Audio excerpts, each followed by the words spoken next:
নমস্কাৰ বাইদেউসকল, ৰাজ্যৰ অংগনবাড়ী কৰ্মী আৰু সহায়িকাসকলৰ সমস্যা সমাধানৰ ওপৰত বিভাগীয় মন্ত্ৰীয়ে দিছে এটা অত্যন্ত সুখবৰ। হয় বাইদেউসকল, অংগনবাড়ী কৰ্মী আৰু সহায়িকাসকলৰ আজিৰ এই সুখবৰটো আমি জানি ল'ম।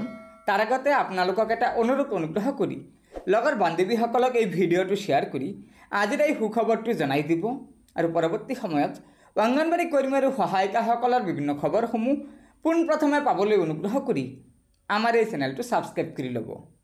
হয় বাইদেউসকল, যোৱাকালি অংগনবাড়ী কৰ্মী আৰু সহায়িকাসকলৰ দৰমহা বৃদ্ধিকে ধৰি বহুকেইটা সমস্যা সমাধানৰ ওপৰত অসম চৰকাৰৰ মহিলা আৰু শিশু কল্যাণ বিভাগৰ মন্ত্ৰী মাননীয়া অজন্তা নেওগ ডাঙৰীয়ানীৰ আমন্ত্ৰণ মৰ্মে যোৱাকালি 20/6/2024 তাৰিখে অসম ৰাজ্যিক অংগনবাড়ী কৰ্মী আৰু সহায়িকা সন্থাৰ এক বিষয়ববীয়াৰ 6জনীয়া দলে মন্ত্ৰী মহোদয়াৰ সভাকক্ষত এক গুৰুত্বপূৰ্ণ আলোচনাত মিলিত হয়।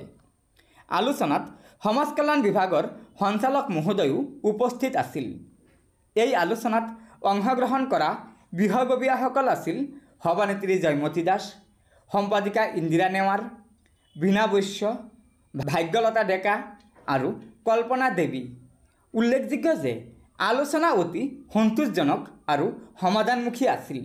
অৰ্থাৎ অংগনবাড়ী কৰ্মী আৰু সহায়িকাসকলৰ দৰমহা বৃদ্ধিৰ ওপৰত ৰাজ্য চৰকাৰৰ বিভাগীয় মন্ত্ৰীয়ে সঁহাৰি জনাইছে। সেয়েহে এই আলোচনাৰ পৰিপ্ৰেক্ষিতত পৰৱৰ্তী পদক্ষেপ লোৱাৰ বাবে অহা 23/6/2024 তাৰিখে ৰাজ্যিক বিষয়ববীয়াৰ বৰ্ধিত সভা অনুষ্ঠিত হ'ব। গতিকে বাইদেউসকল, এয়া নিশ্চয় ৰাজ্যৰ অংগনবাড়ী কৰ্মী আৰু সহায়িকাসকলৰ বাবে আমাৰ অসম চৰকাৰৰ বিভাগীয় মন্ত্ৰীয়ে এটা অত্যন্ত সুখবৰ দিছে। আশা কৰা হৈছে যে ৰাজ্যৰ অংগনবাড়ী কৰ্মী আৰু সহায়িকাসকলৰ দৰমহা বৃদ্ধিকে ধৰি যিসমূহ সমস্যা আছে সেই সমস্যাসমূহ অতি শীঘ্ৰে সমাধান কৰিব আমাৰ অসম চৰকাৰে। গতিকে বাইদেউসকল, লগৰ বান্ধৱীসকলক এই ভিডিঅ'টো শ্বেয়াৰ কৰি আজিৰ এই সুখবৰটো জনাই দিব আৰু পৰৱৰ্তী সময়ত ৰাজ্যৰ অংগনবাড়ী কৰ্মী আৰু সহায়িকাসকলৰ বিভিন্ন খবৰসমূহ পোনপ্ৰথমে পাবলৈ অনুগ্ৰহ কৰি আমাৰ এই চেনেলটো ছাবস্ক্ৰাইব কৰি ল'ব। গতিকে আজিৰ ভিডিঅ'টো ইয়াতে সমাপ্ত কৰিলোঁ। ধন্যবাদ।